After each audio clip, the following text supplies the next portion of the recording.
Ini adalah channel Malfresh, menghadirkan alur cerita yang sangat the best, bisa menghibur dan menghilangkan stres. Yang belum subscribe ya subscribe dulu guys.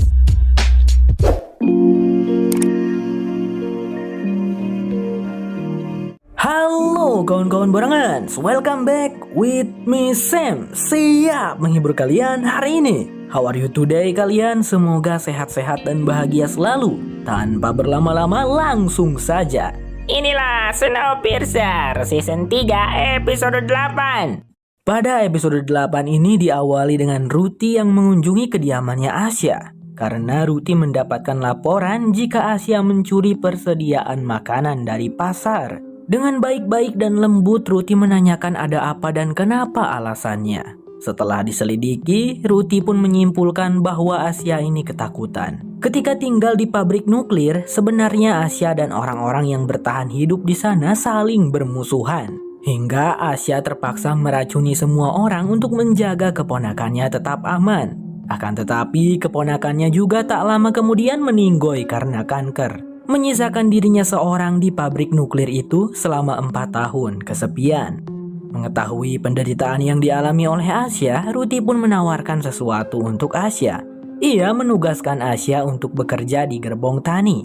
Di sana juga ada beberapa pekerja yang akan menjadi rekan-rekannya Asya. Ruti berharap dengan itu Asya bisa membaik kondisinya. Dan siapa sangka ternyata Asya memang sangat terbantu karena itu. Menyentuh dan merawat tumbuh-tumbuhan hijau nan segar yang selama ini ia pikir sudah musnah, membantu menyembuhkan mentalnya Asya. Asya pun di sana juga berteman baik dengan orang-orang baru, menikmati setiap detik waktunya di gerbong tani. Ya, ceritanya sekarang mental Asya sudah sembuh ya guys ya.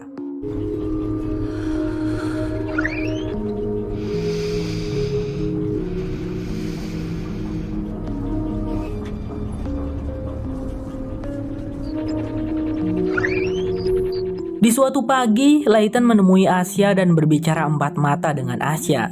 Pria itu menanyakan tentang pohon darah naga. Apakah benar ada gambar pohon di ruangan Asya di pabrik nuklir? Asya menjawab, ya benar, itu gambar pohon dari kalender yang kusimpan. I went back there, Asya. So, what happened? Have you seen this? Yeah. There was one of these trees in a calendar. Mendengar itu, Layton menghela napas. Ia pun menjelaskan jika kemungkinan vision tentang pohon dan New Eden itu Layton hanya mengarangnya secara tidak sengaja.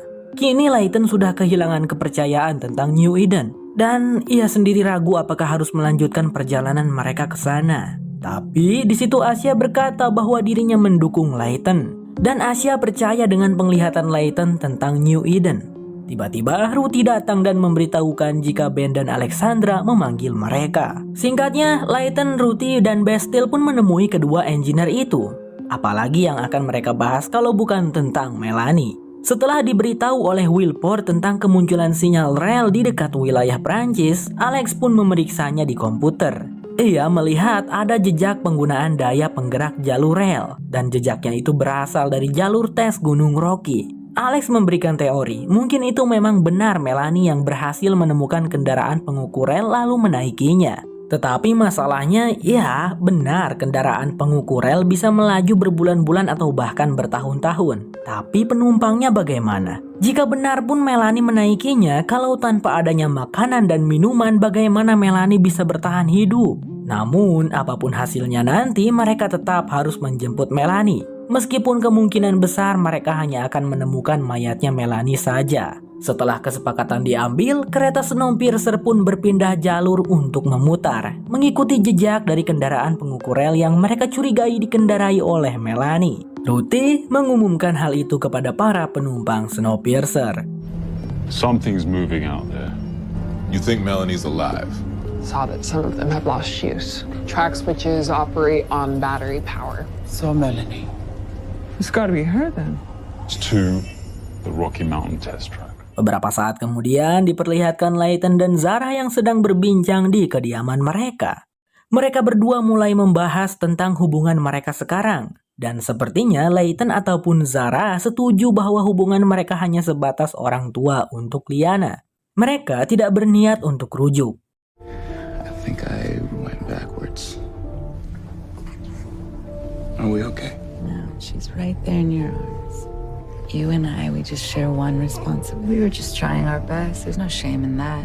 Tak lama kemudian, Asia datang mengetuk pintu. Dia mengatakan bahwa ada sesuatu yang berbahaya. Apakah itu? Layton lalu membawa Asia ke ruangan engine menemui Ben dan Alex. Rupanya Asia menemukan sesuatu. Dari sebuah alat yang ia punya, Asia mendeteksi adanya senyawa sulfur dioksida, senyawa beracun yang berasal dari vulkanik gunung berapi dan bisa membunuh makhluk hidup seperti tumbuhan dan bahkan manusia sekalipun. Asia cukup berpengetahuan tentang udara karena ketika di pabrik ia bertugas menjaga mutu udara pabrik. Ya, sedangkan Ben dan Alex mereka adalah engineer bukan ilmuwan. Tak lama berselang, di depan sana pun terlihat kabut raksasa berwarna jingga. Mereka pun kaget melihatnya. Asia berhasil membuat program untuk melacak apa saja senyawa yang terkandung dalam kabut itu. Itu adalah vulkanik. Di dalamnya terkandung senyawa karbon dioksida, hidrogen sulfida, dan sulfur dioksida. Ben lantas memelankan laju kereta sambil mereka membahas apa yang harus dilakukan. Jadi curiga gue sama Wilport. Apakah si Wilport sengaja menjebak kita? Ungkap Layton. Lantas dirinya pun mengunjungi Wilport di perpustakaan dan dengan bantuan seorang penjaga, mereka membawa Wilport ke ruangan engine. Ketika Wilport dikasih lihat kabut vulkanik di depan sana, dia terlihat cukup kaget. Namun Wilport jujur dirinya tidak tahu menahu soal kabut itu. Damn, it goes forever, Ben. A couple 100 kilometers. Shit. Bingo. That Wilfred put us onto this track. You thinking what I'm thinking? Oh, you know what that is? Dan Wilport meminta mereka untuk jangan risau karena sistem HVAC udara Snowpiercer bisa mengatasinya. Jadi mereka di dalam kereta bisa aman lah. Meski begitu, Ben mengumumkan pada seluruh masyarakat untuk berhati-hati dan masuk ke dalam ruangannya masing-masing selama kereta Snowpiercer berada di dalam kabut yang panjang itu. Bergeraklah Snowpiercer menembus kabut vulkanik beracun. Perhitungan data menunjukkan bahwa untuk bisa melewati kabut beracun yang luas itu mereka membutuhkan waktu sekitar 2 jam. Masalah sepele begini kok sampai sewot, ledek Mr. Wilport. Dan di detik berikutnya, Wilport pun tampak kecewa karena dirinya diusir dari sana dan akan dikembalikan ke ruang perpustakaan. You heard the engineer. If you're not essential, move back to quarter. Sorry to break up your lunch date, but we're clearing the market. Until I figure something out. Let's go. Untuk berjaga-jaga dari kemungkinan terburuk, Japi dan Sykes ditugaskan untuk memeriksa udara di setiap gerbong yang paling penting, yaitu gerbong penyimpanan benih dan juga gerbong tani. Mereka lega karena semuanya berjalan dengan baik. Sistem HVAC atau HPAC udara itu benar-benar ampuh. Di sela-sela bertugas, Sykes juga membantu Japi untuk menghadapi ketakutannya kepada anjing. Mereka menemui Jupiter, anjingnya Wilport, dan di sana Japi mencoba untuk memberanikan diri mendekatinya. Meskipun tampaknya itu masih sangat sulit bagi Japi.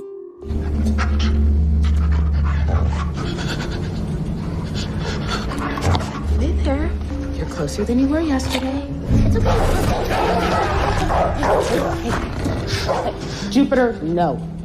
Mereka berdua melanjutkan pemeriksaan hingga ketika sampai di salah satu gerbong tani, mereka mendeteksi adanya senyawa berbahaya tersebut di udara. Segeralah Japi dan Sykes mengenakan masker gas. Bisa dilihat beberapa tanaman di sana sudah dalam keadaan layu dan mati. Japi lantas melaporkannya kepada Ben. Ben pun menyuruh mereka untuk memeriksa sistem HVAC di gerbong itu. Setelah dibuka dan diperiksa, ternyata alat penyaringnya rusak. Mendengar itu, Ben lantas menyuruh Alexandra untuk menutup sistem asupan udara di gerbong tani tersebut sebelum udara di luar masuk semakin banyak dan menyebar ke gerbong lain. Namun sepertinya terdapat kerusakan lainnya yang mengakibatkan Alexandra tidak bisa menutupnya dari ruang engine dan harus melakukannya secara manual di gerbong itu. Ben awalnya menyuruh Japi, tetapi tiba-tiba Sykes mengalami sesak napas meskipun sudah mengenakan masker gas. Tidak punya pilihan lain, Japi harus menolong Sykes terlebih dahulu dan membawa wanita itu keluar dari gerbong itu. Sehingga Ben menyuruh Layton untuk pergi ke sana bersama Asya untuk menutup saluran asupan udara di gerbong itu.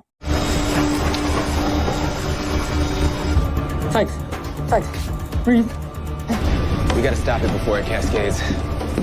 Ben, if we don't contain this, we're looking at a wholesale resource collapse.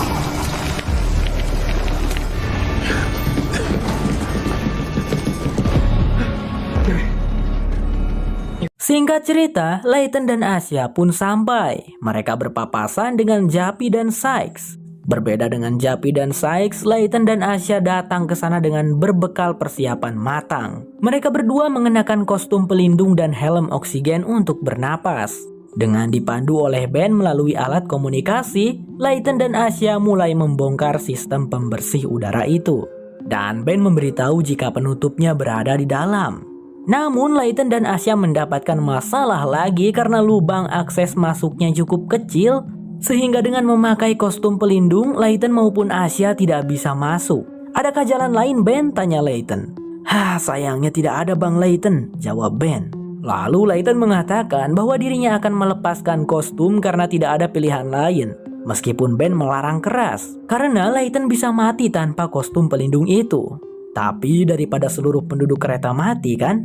Namun di luar dugaan, Asya memukul Layton dengan lingki sekuat tenaga sampai Layton terjatuh. Asya lalu melepaskan kostum miliknya. I gotta come out of this suit.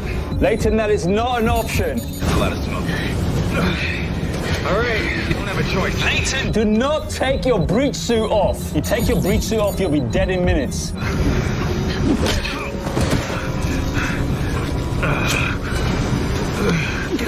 Layton? Dan Layton tidak bisa menghentikan Asya ketika wanita itu dengan penuh keberanian melompat masuk ke ruangan sistem HVAC. Meskipun Layton berteriak meminta Asya berhenti, tapi Asya tidak mau mendengarkan. Di dalam sana, Asya lalu berusaha untuk menutup manual saluran asupan udara. Meskipun ia terlihat sangat kesulitan karena susah untuk bernapas. Namun pada akhirnya beruntung Asya berhasil menutupnya. Layton berteriak meminta Asya untuk segera kembali dan mengenakan kostumnya. Namun Asya sudah tidak kuat. Bahkan untuk bangkit berdiri saja wanita itu tidak sanggup lagi. Ia tahu ini adalah akhir dari hidupnya dan Asya tidak menyesal. Namun Asya meminta Layton berjanji untuk melanjutkan perjalanan ke New Eden, membawa semua orang ke tempat yang hangat itu. Karena Asya sangat yakin New Eden benar-benar ada. Di detik-detik kematiannya, Asya meminta Layton untuk menceritakan bagaimana New Eden itu dalam penglihatan Layton. Pria itu dengan senang hati mau menceritakannya pada Asya, mendeskripsikan bagaimana hangatnya di sana. Dan ketika Asya menghembuskan napas terakhirnya, Layton pun menangis. Begitu pula Ben dan Alexandra di ruang engine.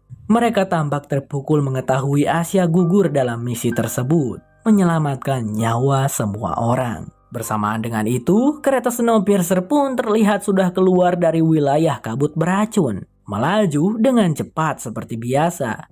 Like sage, you know, green and prickly. Shoreline. Hear the breeze. Close your eyes. And ooh, Asha, the sun. You did it. Beberapa saat kemudian, Ruthie datang ke tempat gerbong tani menemui Layton yang masih berduka.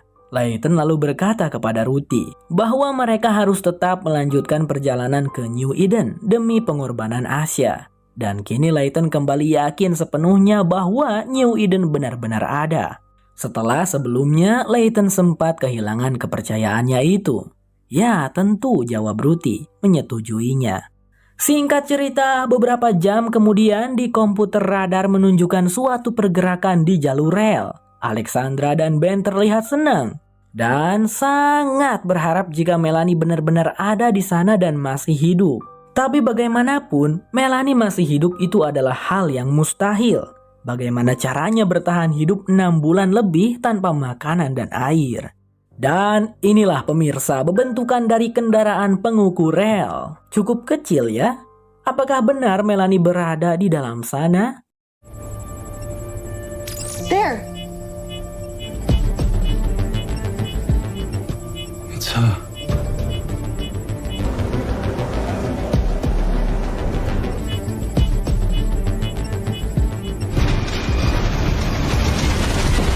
Holy shit. It's her. Snowpiercer bersambung. Kalau kamu suka dengan channel ini, jangan lupa pencet subscribe-nya ya teman-teman. Sampai jumpa lagi di episode berikutnya. Bye-bye.